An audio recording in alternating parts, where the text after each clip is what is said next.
নমস্কার বন্ধুরা, তৃপ্তি রান্নাঘরে আপনাদের সবাইকে স্বাগত। আমার ভিডিওটি যে যেখান থেকে দেখছেন আশা করি আপনারা সবাই খুব ভালো আছেন। আমি আজকে বাচ্চাদের জন্য স্বাস্থ্যকর একটি টিফিনের রেসিপি নিয়ে কিন্তু হাজির হয়ে গেছি। এটা শুধু বাচ্চা নয়, বাচ্চা থেকে বড় সবাই কিন্তু টিফিন হিসাবে ব্যবহার করতে পারে। এটা ঘরোয়া কিছু উপকরণ দিয়ে কিন্তু খুব সহজেই তৈরি করে নেওয়া যায়। তৈরি করতে বেশি সময় লাগে না, 10 মিনিটের মধ্যেই কিন্তু তৈরি করে নেওয়া যায়।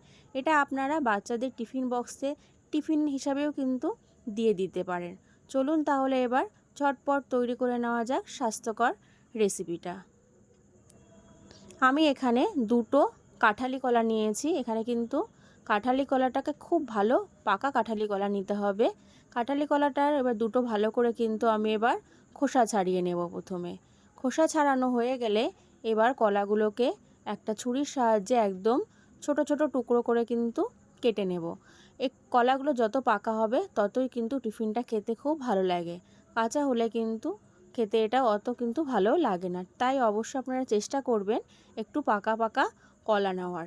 কলাগুলো আমার কাটা হয়ে গেছে। এবার একটা মিক্সিং জারে নিয়ে এটাকে ভালো করে কিন্তু পেস্ট করে নেব। কলার ভিতর কিন্তু বীজ রয়েছে, বীজগুলোকে কিন্তু থাকলে অবশ্যই কিন্তু ফেলে দিতে হবে। ফেলে দিয়ে এটাকে একদম মিহি করে কিন্তু একটা পেস্ট করে নিতে হবে জল ছাড়াই। আমি এখানে একটা বাটি নিয়ে নিয়েছি, তার ভিতর দিয়ে দেব আটা, এক বাটি। আটার পরিবর্তে কিন্তু আপনারা এখানে ময়দাও ব্যবহার করতে পারেন। আর এর মধ্যে দিয়ে দেব একদম ছোট চামচের হাফ চামচ লবণ। আর দিয়ে দেব এখানে চিনি। চিনিটা কিন্তু যে যার স্বাদ অনুযায়ী কিন্তু ব্যবহার করবেন। কম বেশি করে নিতেই পারেন চিনিটা, তাতে কিন্তু কোনো অসুবিধা নেই। যদি এটা বাচ্চাদের জন্য বানান তাহলে কিন্তু চিনিটাকে স্কিপ করে মধু ব্যবহার করবেন। এবার এর মধ্যে আমি দিয়ে দেব এক চামচ এলাচের গুঁড়ো। এলাচটাকে ভালো করে আমি কিন্তু গুঁড়ো করে নিয়েছি, সেই এলাচের গুঁড়োটা এখানে ব্যবহার করলাম। আগে থেকে একটা আমি ডিম ফাটিয়ে নিয়েছি, সেই ডিমটা আমি দিয়ে দিয়েছি। আর আমি এখানে দুধটাকে জ্বালিয়ে রেখেছিলাম, জ্বালিয়ে ভালো করে কিন্তু ঠান্ডা করে নিয়েছি, সেই দুধটাই আমি এখানে দিয়ে দিলাম। অবশ্যই কিন্তু দুধটাকে ঠান্ডা করে দিতে হবে, গরম অবস্থায় কিন্তু দেওয়া যাবে না। এবার কিন্তু সব কিছু ভালো করে মিশিয়ে নিতে হবে। এমনভাবে মেশাতে হবে যাতে কোনো জমাট বাঁধা অংশ না থাকে, খুব সুন্দর করে যেন সব কিছু মিশে যায়, সেদিকে লক্ষ্য রেখে এরকমভাবে ঘুরিয়ে ঘুরিয়ে সব কিছু কিন্তু ভালো করে মিশিয়ে নিতে হবে। ব্যাটারটা আমার মেশানো হয়ে গেছে। এবার এর মধ্যে দিয়ে দেব কলা বাটাটা, যেটা আমি কলাটাকে মিক্সিতে বেটে রেখেছিলাম সেটা। আর দিয়ে দেব সামান্য পরিমাণে জল।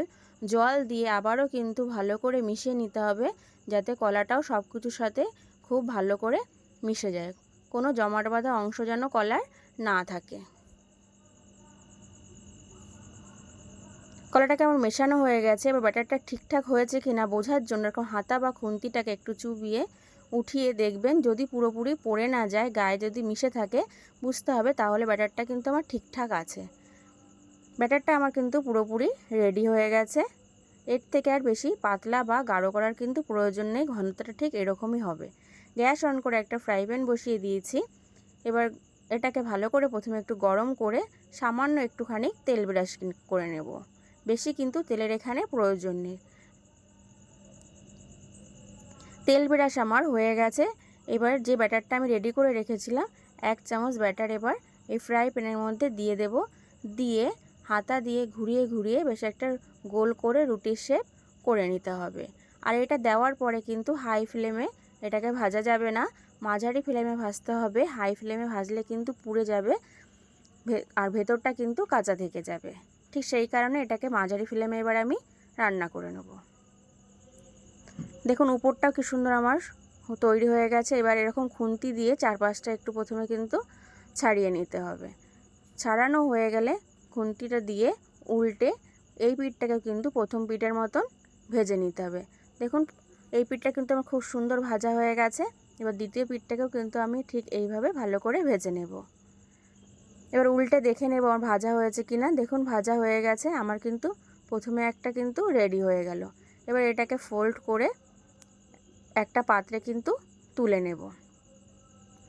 আপনাদের বোঝানোর সুবিধার্থের জন্য আমি আরও একটা বানিয়ে দেখাবো। প্রথমে দেখুন আমি কিন্তু সামান্য একটুখানি তেল ব্রাশ করে দিচ্ছি। তেল ব্রাশটা আমার হয়ে গেছে। এবার ওই ব্যাটারটা এক হাতা আমি এই পাত্রের মধ্যে কিন্তু দিয়ে দেব। দিয়ে এরকম হাতাটা দিয়ে কিন্তু হাতার পিছনটা দিয়ে এরকম গোল গোল করে একটু ঘুরিয়ে নিলেই দেখবেন একদম একটা রুটির শেপ হয়ে যাচ্ছে। এবার এটাকে আবারও কিন্তু আমি মাঝারি ফ্লেমে ভেজে নেব, হাই ফ্লেমে কিন্তু আমি ভাজবো না। হাই ফ্লেমে ভাজলে কিন্তু পুড়ে যাবে, ভেতরটা কাঁচা থেকে যাবে আর নিচটা পুড়ে যাবে। আমার এটা উল্টে এবার দ্বিতীয় পিঠটাকেও কিন্তু ভেজে নেব। প্রথম পিঠটা আমার কি সুন্দর দেখুন ভাজা হয়ে গেছে। এবার দ্বিতীয় পিঠটাকেও কিন্তু ভেজে নেব। দ্বিতীয় পিঠটা আমার ভাজা হয়ে গেছে, এটাকে আমি এবার তুলে নেব। আমি এবার ফ্রাই প্যানটাকে কিন্তু পুরো পরিষ্কার করে নিয়ে এসেছি। এবার এর মধ্যে আমি কোনো তেল দেব না, তেল ছাড়াই আপনাদের বানিয়ে দেখাবো। আপনারা চাইলে তেল দিয়েও বানাতে পারেন, আবার তেল ছাড়াও কিন্তু বানিয়ে নিতে পারেন, তাতে কোনো অসুবিধা নেই। ফ্রাই প্যানে বানালে ননস্টিকে তাহলে কিন্তু তেলের প্রয়োজন হয় না। যদি আপনারা লোহার চাটুতে বানান তাহলে কিন্তু সামান্য একটু তেল দিয়ে বানাতে হবে, নাহলে সেটা উঠতে চাইবে না, ভেঙে যেতে পারে। তাহলে আপনাদের সুবিধার্থে আমি 2 রকম রেসিপি আপনাদের দেখালাম। আপনাদের যেটা পছন্দ হয় আপনারা কিন্তু সেইভাবেই বানিয়ে নিতে পারেন, তাতে কিন্তু কোনো অসুবিধা নেই। এবার উল্টে এই পিঠটাকেও কিন্তু আমি এবার ভেজে নেব।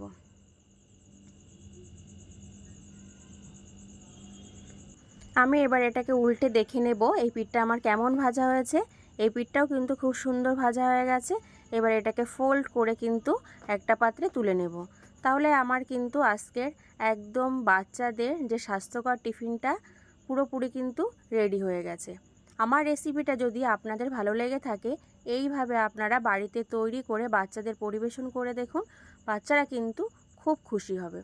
আমার ভিডিওটি যে যেখান থেকে দেখছেন না কেন, আপনাদের কাছে আমার অনুরোধ রইল, যদি আপনারা চ্যানেলটা সাবস্ক্রাইব না করে থাকেন অবশ্যই চ্যানেলটা সাবস্ক্রাইব করবেন, আর ভিডিওটি ভালো লাগলে একটা লাইক করবেন। ধন্যবাদ।